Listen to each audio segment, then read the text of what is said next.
Tiago capítulo 4, versículo de número 6 e 7. Antes ele dá maior graça, pelo que diz: Deus resiste aos soberbos, mas dá graça aos humildes. Sujeitai-vos, portanto, a Deus. Sujeitai-vos, portanto, a Deus. Oremos mais uma vez. Senhor, estamos prontos para te ouvir. Fala conosco e glorifica o teu nome. Em nome de Jesus. Amém, Senhor.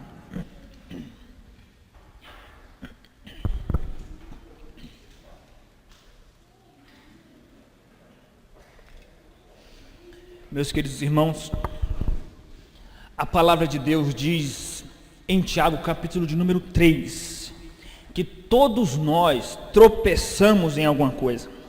Tiago capítulo de número 3, versículo 1 e 2 diz isso. Isso significa que cada um de nós que estamos aqui nesta manhã temos uma fraqueza ou temos fraquezas. Às vezes, as minhas fraquezas não são as mesmas fraquezas que você tem, porque cada um de nós temos um ponto fraco em nosso caráter.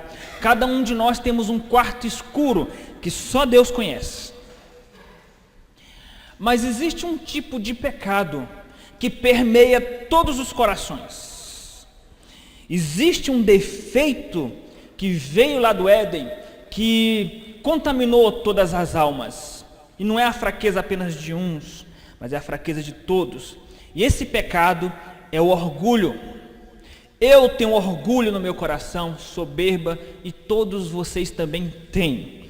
E se você discorda de mim, só fica mais evidente que você tem orgulho e soberba. E qual é a evidência bíblica de que esse é um pecado que perdura e se perpetua em todos os corações? Porque, meus irmãos, antes mesmo de Adão e Eva desobedecerem a ordem expressa de Deus de comer o fruto, a Bíblia diz que entrou orgulho no coração de Eva, no sentido da soberba, no sentido em que ela queria se tornar melhor que Deus, ou pelo menos se tornar como Deus. A partir de que momento do diálogo entre Eva e Satanás, despertou-se o coração de Eva para o fruto. Eva foi despertada para comer o fruto a partir do momento que Satanás disse para ela: se vocês comerem do fruto, vocês serão como Deus. E a Bíblia diz que os olhos de Eva se abriram para aquele fruto. E o fruto então passou a ser agradável, desejável aos olhos. Porque ela não tinha tido essa ideia antes. Porque ela não tinha parado para pensar sobre isso. Nossa, ser como Deus. Quem não quer ser o maior? Quem não quer ser o centro das atenções? Quem não quer ser o centro do palco do show? Quem não quer ser o que manda, o que dá ordens? A centralidade das coisas. E a partir de Eva, meus irmãos, essa soberba, esse orgulho adentrou os corações. E todos nós somos orgulhosos. Todos nós. O que vai mudar é o grau de orgulho e de soberba de um para o outro. O que vai mudar é que algumas pessoas, alguns crentes, admitem a sua soberba e orgulho. E por isso o tratamento de Deus torna-se mais suave para com esses crentes. Veja, meus irmãos, Davi era um homem segundo o coração de Deus. Qual foi o outro homem da Bíblia que Deus elogiou de tal forma? Homem segundo o meu coração. Pois é, Salmo 19, versículo 13, Davi diz: livra o teu servo da soberba, não permita que ela me domine. Ele estava admitindo que a soberba estava no seu coração. Ele só estava pedindo para que Deus não permitisse que a soberba o dominasse. Davi admitia isso, e era um homem segundo o coração de Deus. Não pense você que vai escapar do pecado do orgulho e da soberba. Meus irmãos, já falei aqui em outros momentos e vou repetir, para frisar e ficar fixo em nossas memórias, em nossas mentes. A soberba, na verdade, o orgulho, ele tem 3 níveis. O orgulho, todo ser humano tem orgulho no coração. O que vai mudar são os níveis de orgulho. O orgulho natural, que todo ser humano tem em seu coração, o orgulhoso é aquele que não admite que a sua imagem seja manchada de alguma forma. O orgulhoso é aquele que faz de tudo para resguardar a sua imagem. Muitas vezes a gente acha que uma pessoa é humilde por causa do seu comportamento, por causa do seu trato com as pessoas, é uma pessoa educada, uma pessoa simpática, uma pessoa agradável, uma pessoa respeitosa, e a gente diz, essa pessoa é uma pessoa humilde. Bem diz a palavra que somente Deus sonda os corações, e nós olhamos a aparência. Fale mal dessa pessoa, difame essa pessoa de forma injusta, e verás se ela realmente é humilde. Deixa Deus fazer com que essa pessoa seja injustiçada, e você verá se essa pessoa realmente é humilde. O orgulhoso, ele não faz questão de se aparecer na igreja, ele não faz questão dos holofotes, ela não faz questão de ser o centro. O orgulhoso não passa por cima dos outros, ele fica na dele. Mas se falar mal dele, se ele foi injustiçado, se ele foi esquecido, ele fez uma obra na igreja, fez uma atividade na igreja, se ele foi esquecido, esse é o orgulhoso. Esse é o primeiro nível do orgulho, é o orgulho natural. O segundo nível do orgulho é quando o orgulho ele passa a se tornar soberba. O soberbo, ele faz questão de se aparecer. Ele faz questão de ser o centro. Ele faz questão de elogios, bem como ele faz questão de se for criticado. Critica um soberbo, meus irmãos, e você vai ver a confusão. Meus irmãos, igrejas inteiras já foram divididas porque um soberbo recebeu uma crítica. E aquele soberbo fica com raiva, fica magoado e divide, contamina os outros a ponto de dividir uma igreja. Porque o soberbo, ele não suporta uma crítica. E o soberbo, ele faz questão de se aparecer. E o último nível do orgulho é a prepotência, é a arrogância. É quando, além de ser orgulhoso, além de ser soberbo, é uma pessoa que passa por cima dos outros. O prepotente, arrogante, é aquele que olha para as pessoas de cima para baixo. Eu sou o melhor. E o que nos denuncia? A nossa boca. Porque Jesus disse que do coração do homem procedem os maus desígnios, e entre esses maus desígnios, ele inclui a soberba. É isso que nos denuncia. Você já parou para pensar a quantidade de vezes que nós elogiamos a nós mesmos de forma direta ou de forma indireta? Nos nossos discursos, nos nossos diálogos, nós ficamos nos defendendo, nos elogiando para as pessoas. Não, olha, não é que foi a minha intenção, não é essa a minha intenção. Não estou fazendo com esse motivo. Não, olha, modéstia à parte, eu fiz isso e isso. Olha, eu já ganhei muitas pessoas para Jesus. Olha, eu já fiz isso e isso na igreja. Olha, eu não me importo que a pessoa me critique. Quando a pessoa diz isso, eu não me importo de receber críticas. Não critique essa pessoa, senão o inferno está pronto, está feito. Quando a pessoa diz, eu não me importo, eu não faço questão de aparecer. Se essa pessoa for esquecida no seu aniversário na igreja, acabou o mundo. Quando a pessoa fala, eu não faço questão, meus irmãos, é porque ela é a que mais faz questão. Nós somos tremendos, soberbos, arrogantes, orgulhosos e trabalhamos para nós mesmos. Até as coisas na igreja nós trabalhamos para nós mesmos. Pastor, o senhor está julgando? Permita esclarecer uma coisa, meus irmãos. Se fosse um absurdo o crente trabalhar para si mesmo, por que haveria tantas exortações na Bíblia para nós trabalharmos para Deus? É porque Deus sabe que nós trabalhamos, na maioria das vezes, para nós mesmos. Raras exceções para Deus. Na verdade, você nem sabe se você trabalha para Deus ou para você mesmo. Até que alguém te critique, ou até que alguém esqueça do seu trabalho. Aí você vai avaliar se o que você fez foi para Deus ou não. E é isso que Tiago está criticando. A partir do momento que você for humilde e disser, realmente eu sou soberbo, arrogante e orgulhoso, vai se iniciar o processo da graça de Deus na sua vida. Agora, se depois desse sermão você disser assim, o pastor foi duro demais, eu acho que o pastor exagerou. Eu não sou tão arrogante, eu não sou tão soberbo, eu não sou tão orgulhoso. Isso vai mostrar os quilômetros de distância que você está de Deus. Meus queridos irmãos, quando eu falo que nós, no geral, trabalhamos para nós mesmos, eu vou explicar. É porque dentro do meu e do seu coração existem duas naturezas. Existem duas naturezas. Existe uma natureza que quer trabalhar para Deus, uma natureza grata a Deus, uma natureza que quer fazer o melhor para Deus, que não quer fazer questão de se aparecer.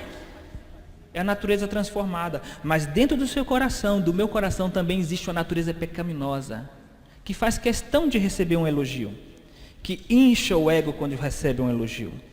Por isso, existe essa luta. E raras as vezes que nós trabalhamos para Deus somente com a natureza santificada. Existe essa luta.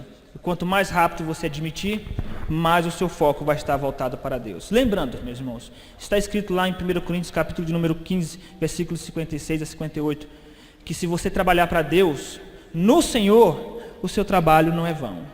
Então nós temos que nos vigiar muito. Quanto mais rápido o crente admite a soberba, mais rápido Deus vai tratar. E Tiago vai mostrar aqui, meus irmãos, os motivos por que nós devemos lutar contra esse pecado. E o primeiro motivo, meus irmãos, é porque Deus resiste ao soberbo. Versículo 6. Antes, ele dá maior graça, pelo que diz, Deus resiste aos soberbos. A Bíblia diz que Deus conhece um soberbo de longe. O que é resistir ao soberbo? A palavra resistir na Bíblia, meus irmãos, significa entrar em batalha, entrar em guerra. Se você é uma pessoa soberba, você está travando uma guerra com Deus, porque toda honra e toda glória pertence ao Senhor e Deus não admite dividir a glória dele com outra pessoa. Se você faz uma coisa bem feita, se você é uma pessoa talentosa, se você é uma pessoa inteligente, se você é uma pessoa batalhadora, tudo isso vem de Deus, porque está escrito lá em 2 Coríntios 5,18, tudo provém de Deus, está escrito lá em João 15,5, sem mim nada podeis fazer, então dê a glória ao Senhor, porque se você não atribuir tudo aquilo que você é e tudo aquilo que você tem a Deus, você começou a travar uma batalha com Deus. Se você é uma pessoa, veja, eu falei no início que todos nós somos orgulhosos. O que vai alterar são os níveis. Existem aqueles que são apenas orgulhosos, existem aqueles que além de orgulhosos são soberbos, e existem aqueles que além de soberbos são arrogantes. Se você é uma pessoa que faz questão de relatar o que você faz para Deus, que faz questão de se aparecer, que se defende, que se elogia, você é um soberbo. E Deus, Ele está em batalha com você. E talvez as lutas que você esteja passando, seja Deus te tratando e te humilhando. De que forma Deus corrige um soberbo? De que forma? Meus irmãos, é a pior correção. A pior correção que um crente pode receber é quando Deus está tratando o orgulho e a soberba. Por quê? Como que Deus corrige um orgulhoso? Como que Deus corrige um soberbo? Humilhando. Publicamente, às vezes, expondo essa pessoa. Então, quanto mais humilde você for, menos Deus vai te expor ao ridículo ou te colocar lutas humilhantes. Mas quanto mais arrogante, mais você está travando uma batalha com Deus. E aí, Deus vai te resistir face a face, ou seja, Ele vai te corrigir de forma severa. A não ser que você não seja filho dele, porque Ele não costuma bater em filhos alheios.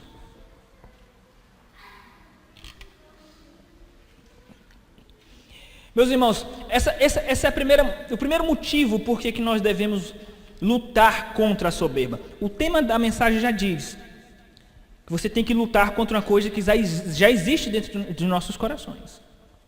Por quê? Porque Deus vai te resistir, vai te corrigir severamente. O segundo motivo, porque Ele dá graça somente aos humildes. Versículo de número 6. Mas dá graça aos humildes. O que é graça, meus irmãos? Graça é favor, é um presente que a pessoa não merece. Quem são os humildes? Os humildes são aqueles que, como aquele publicano que Jesus citou como exemplo, bate a mão no peito e diz: tem misericórdia de mim, Deus, porque sou pecador. Não mereço nem levantar os olhos aos céus, porque sou miserável pecador.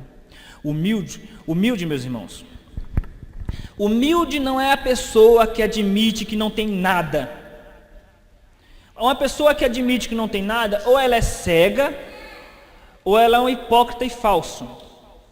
Humilde é a pessoa que admite que tudo que ela tem ou que ela é, vem de Deus. Isso é uma pessoa humilde.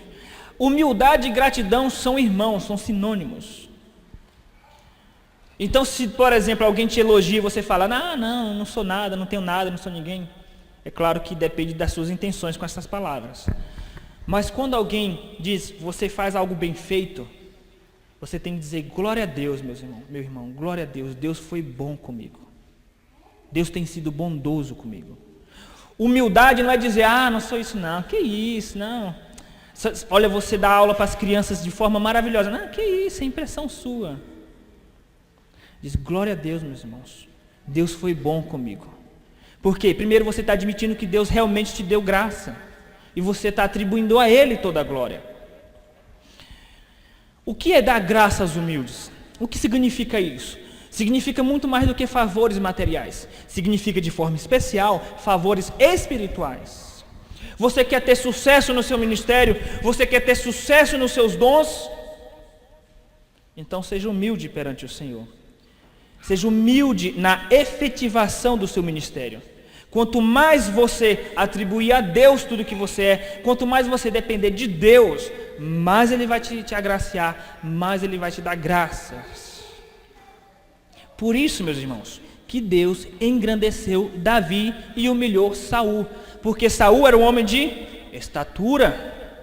E quando nós temos alguma estatura, geralmente nós vamos atribuir isso a nós mesmos. Quando você já vem para o reino de Deus com alguns talentos, com alguma estatura, você vai ter dificuldade de atribuir isso a Deus. E por que com Davi foi diferente? Porque Davi disse assim, olha, eu sou apenas um pastor, mas eu consegui matar um urso e um leão. Deus vai me fazer de novo matar um outro gigante. Ele atribuía a Deus, ele era humilde. Então, quando você for fazer algo para Deus, quando você for fazer algo na obra de Deus, vá tremendo de medo. E diga, Deus, eu só vou ter sucesso se o Senhor for comigo. Vá tremendo de medo e atribua a Deus toda a glória. E quando for um sucesso aquilo que você fizer, diga, isso não foi por mim, isso foi graça, isso foi um favor. E se as pessoas te elogiarem, não tem problema, deixa elogiar, honra quem honra, mas dentro do seu coração não pode ter soberba. Você tem que dizer, não, você tem que se disciplinar. Meu irmão me elogiou, fiz bem feito, mas eu sei que isso só aconteceu por tua causa, Senhor. A partir do momento que o seu coração estiver encurvado perante Deus, Deus fará diferente na sua vida. Deus dá graça aos humildes. E você vai ter graça, vai ter favor de Deus, inclusive para vencer as tentações mundanas, porque o versículo de número 6, ele faz uma ponte, uma ligação entre o mundanismo que ele falou antes e a graça. Versículo 6, antes do quê? Ao contrário do quê? Do mundanismo que ele falou, da amizade com o mundo, versículo 4. Ou seja, quem é amigo do mundo é inimigo de Deus. Antes, ele dá a maior graça aos humildes. Se você for humilde, ele vai te dar a maior graça, inclusive, para vencer o mundo. E é interessante que o soberbo, preste atenção naquilo que será dito neste momento. Se você for uma pessoa soberba, arrogante e orgulhosa, Deus vai te dar uma rasteira, mas uma rasteira das grandes. Porque quando Deus vem para corrigir um soberbo, Ele humilha, e humilha às vezes permitindo que esse soberbo caia em alguma fraqueza escandalosa dentro da igreja. Perceba que muitos escândalos que acontecem na igreja com algumas pessoas, vá olhar o histórico de arrogância. Não são todas, é claro. Porque se você for humilde, Deus vai te ajudar, inclusive, a enfrentar as fraquezas vindas do mundo, o mundanismo. Mas se você é uma pessoa orgulhosa, soberba, prepotente, Deus vai permitir então que o mundo invada a sua vida. Meus queridos irmãos, quais são os motivos por que nós devemos lutar contra a soberba? Em primeiro lugar, porque Deus resiste ao soberbo. Em segundo lugar, porque Ele dá graça aos humildes apenas.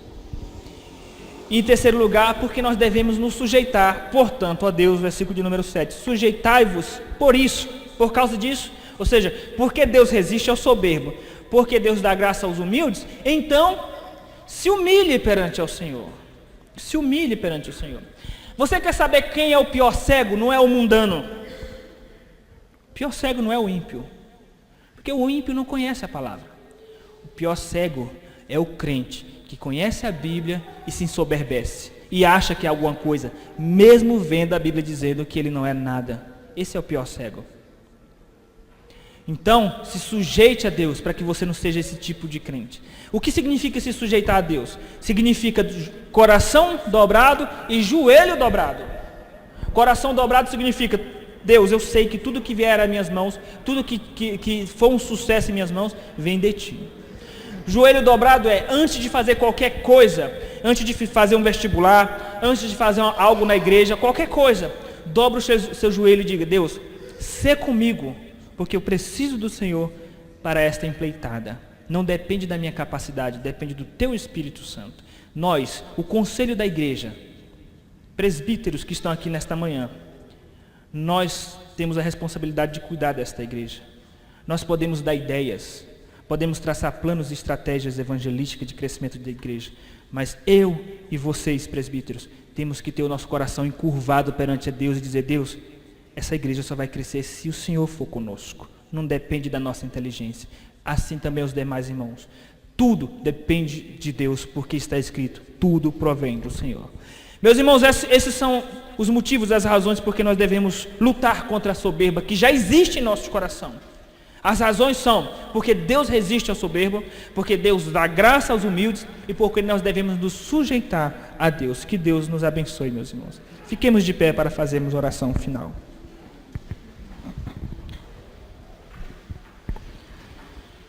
Senhor nosso Deus, infelizmente, quando nós fazemos algo para Ti, Pai, há uma mistura de boas intenções e intenções malignas. Precisamos que Teu Espírito Santo venha limpar nosso interior, para que as nossas intenções sejam voltadas apenas para a Tua glória. Nos ajuda, meu Deus, a trabalhar só para Ti e não para nós mesmos. Nos perdoa quando nós caímos no pecado da arrogância ou da soberba, Pai. Nos ajuda, humilha-nos perante a Tua presença, a Tua face, Deus, para que possamos dar glória apenas ao Teu nome. Não permita, Deus, que espírito de soberba adentre em nossos corações. Não permita que algum dia, meu Deus, esta igreja venha se gloriar por ser a igreja presbiteriana de Diadema, mas que essa igreja venha se gloriar apenas na Tua cruz. Que nós possamos crescer em humildade e lembrar que nós somos não a igreja presbiteriana de Diadema primeira, nós somos os Teus servos, escravos de orelhas furadas perante o Senhor. É isso que nós somos perante Ti. Em nome de Jesus, amém, Senhor. Que a graça do nosso Senhor Jesus Cristo, que foi pregada e revelada, que o amor de Deus que foi revelado na cruz, que a comunhão do Espírito Santo que continua nos exortando, seja com cada um que está aqui desde agora e para sempre. Amém. Podeis assentar, irmãos.